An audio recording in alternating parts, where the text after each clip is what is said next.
Hello, my name is Eduardo Martinez, and I'm going to be presenting my observation at Ewing Elementary School.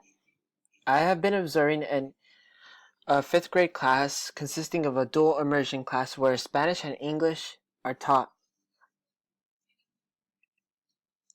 Some of the environment aspects that I found when visiting my host classroom was that the student diversity and bilingualism.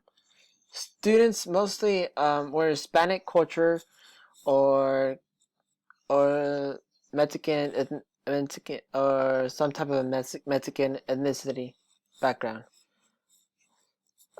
Students in this classroom knew how to write, read, and speak Spanish and English fluently. And while visiting the classroom, the multicultural and diverse setting is shown throughout the pictures that is provided in the PowerPoint. And various technology is used in the classroom, such as electronic whiteboards, laptop, and projectors.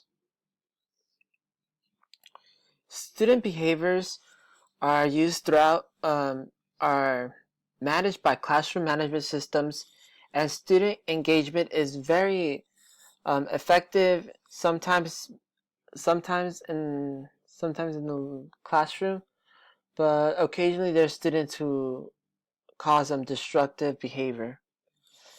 And while visiting while visiting there, I've seen a lot of student leadership. Teacher and staff, there's diverse staff and teachers and host teacher engagement in the classroom and various teaching methods and styles.